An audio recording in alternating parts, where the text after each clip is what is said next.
السلام علیکم ورحمۃ اللہ وبرکاتہ۔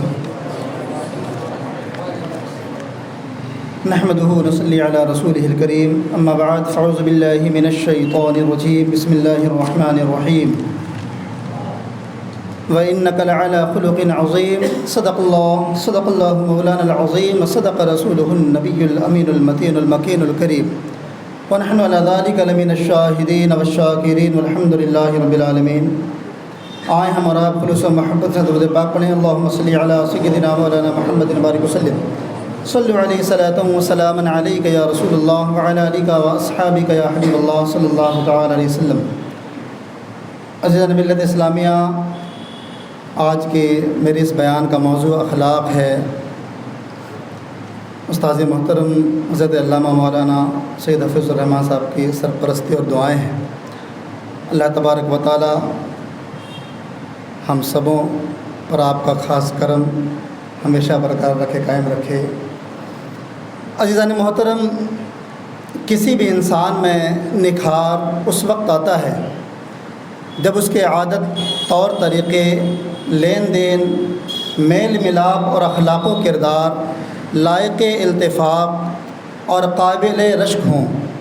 اخلاق پر بہت سی گفتگو، مکالمے، مذاکرہ اور خطبات ہوتے رہے ہیں اور انشاءاللہ ہوتے رہیں گے، مگر اخلاق کسے کہتے ہیں؟ اسے ہم دانشوروں، مفکروں اور دنیا کے نامور شخصیتوں سے سمجھنے کی کوشش کرتے ہیں۔ اخلاق کو انسانی زندگی میں جو اہمیت حاصل ہے اس سے کسی کو انکار نہیں ہو سکتا۔ تاریخ میں کسی ایسی قوم کی مثال نہیں ملتی جس میں نیکی و بدی کا سرے سے کوئی تصور نہ پایا جاتا رہا ہو۔ جو لوگ جبریت کے قائل ہیں وہ بھی علی الاعلان اس بات کا دعویٰ نہیں کر سکتے کہ ان کے نزدیک جھوٹ اور سچ میں یا ایمانداری اور مکر و فریب میں کوئی فرق نہیں۔ اس سے کون انکار کر سکتا ہے کہ سچائی، خیر پسندی اور سلامت روی انسان کی مطلوبہ صفات ہیں۔ انسانی ضمیر کے لیے کبھی ممکن نہیں ہو سکتا کہ وہ ایفائے عہد کے مقابلے میں مکر و فریب کو، اثار و قربانی کے مقابلے میں خود غرضی کو، اور جذب اخوت و ہمدردی کے مقابلے میں بغض و حسد اور ظلم و ستم کو بہتر سمجھنے لگے۔ انسانوں سے کسی خاص قسم کے مطالبے کے معنی یہ ہوتے ہیں کہ ہم انسان کو صاحب اختیار و ارادہ سمجھتے ہیں، اس لیے کہ جہاں کوئی ارادہ و اختیار نہ پایا جاتا ہو وہاں کسی اخلاق و کردار کا سرے سے سوال ہی پیدا نہیں ہوتا۔ یہ ایک حقیقت ہے کہ اخلاق کا تعلق انسان کے ارادہ و اختیار سے ہے۔ انسان کو دنیا میں ارادہ و اختیار کی آزادی حاصل ہے اس لیے کہ اس کا ایک اخلاقی وجود ہے۔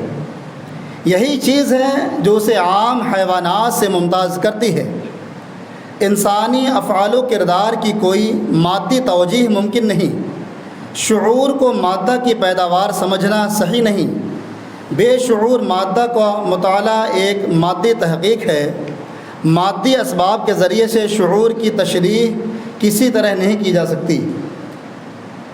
ایک فلسفی نے کہا ہے کہ کوئی شخص خواہ کتنا ہی عقل مند کیوں نہ ہو، محض علت و معلول کے قانون کے ذریعے اپنے شعوری افعال کے فیصلہ کن محرکات کے متعلق کبھی بھی صحیح نتیجے پر نہیں پہنچ سکتا۔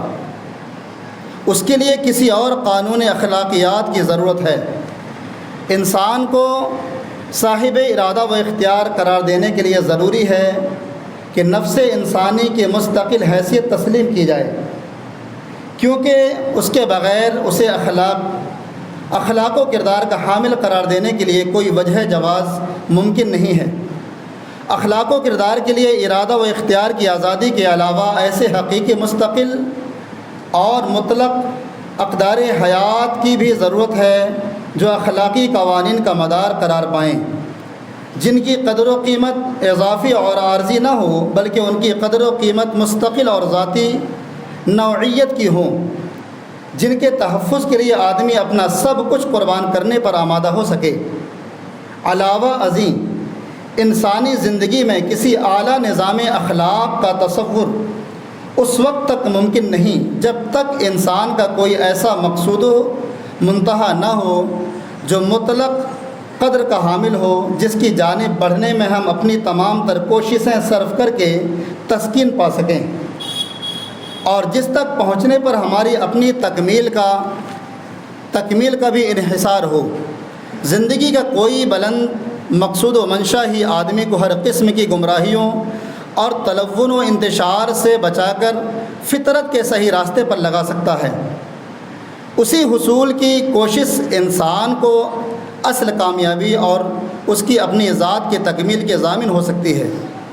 اس کے بغیر ہماری زندگی میں بھی اور خاص طور سے ہماری اندرونی زندگی میں توازن پیدا نہیں ہو سکتا۔ ایک اور فلسفی نے لکھا ہے، انسان جب تک اپنے اندرونی تضادات میں وحدت قائم نہ کر لے، اسے اپنے آپ کو میں کہنے کا کوئی حق نہیں پہنچتا، اس لیے کہ اس کے بغیر اس کا اپنا کوئی ارادہ یہی نہیں ہے۔ جو شخص یہ وحدت حاصل کیے بغیر اپنے آپ کو صاحب اختیار و ارادہ سمجھتا ہے تو یہ اس کی غلطی ہے۔ ارادہ نتیجہ ہوا کرتا ہے خواہشات کا۔ جس شخص کی خواہشات ہی مستقل نہ ہوں، اس کی حیثیت محض اپنے جذبات اور خارجی تاثرات کے کھلونے کی ہوں گی۔ اسے خبر ہی نہیں ہو سکتی کہ دوسرے ہی سانس میں وہ کیا کہہ دے گا اور کیا کر گزرے۔ اس کی زندگی کے ہر لمحے پر اتفاقات کا پردہ پڑا ہوگا۔ زندگی میں داخلی توافق کی بڑی اہمیت ہے۔ داخلی توافق کے بغیر معاشرے میں بھی کسی توافق اور وحدت کی امید نہیں کی جا سکتی۔ رہا مسئلہ اخلاقی اقدار کے حصول کا، تو حقیقت کے علم کے بغیر یہ خواب کبھی شرمندہ تعبیر نہیں ہو سکتا۔ ایک فلسفی کا یہ خیال مبنی بر حقیقت ہے۔ یہ ممکن نہیں کہ حقیقت کے بارے میں ہمارا نقطۂ نظر اخلاق کی بنیادی مسائل پر اثر انداز نہ ہو، یا ہمارے اخلاقی نقطۂ نظر سے ہمارا تصور حقیقت متاثر نہ ہوتا ہو۔ حقیقت سے صرف نظر کر کے کسی اعلیٰ اور پائیدار نظام اخلاق کے حصول کا تصور بھی نہیں کیا جا سکتا۔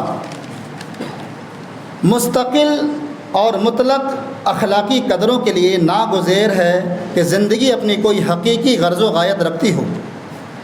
اس کائنات کو کسی عظیم مقصد کے تحت وجود بخشا گیا ہو، اور کائنات کی تمام چیزیں محض اس مقصد کے حصول کے ذرائع اور اسباب کی حیثیت رکھتی ہوں، پھر اس سے آگے بڑھ کر کسی اعلیٰ اخلاقی نظام کے لیے یہ بھی ضروری ہے کہ انسان تسلسل حیات پر ایمان رکھتا ہو، کیونکہ اگر ہماری زندگی مسلسل اور مستقل نہیں ہے تو مستقل قدروں سے ہمارا ربط و تعلق قائم نہیں ہو سکتا۔ اس کے علاوہ یہ بھی ایک حقیقت ہے کہ اگر انسانی افراد کا منتہی خیال محض قریبی مفاد کا حصول ہو تو کبھی بھی ان کی سیرتوں میں توازن پیدا نہیں ہو سکتا، اور نہ ایسے افراد پر مشتمل کوئی معاشرہ مستحکم اور پائیدار ہو سکتا ہے۔ ایک اور فلسفی نے اخلاقی مسائل پر بحث کرتے ہوئے لکھا ہے کہ جب ہم کہتے ہیں کہ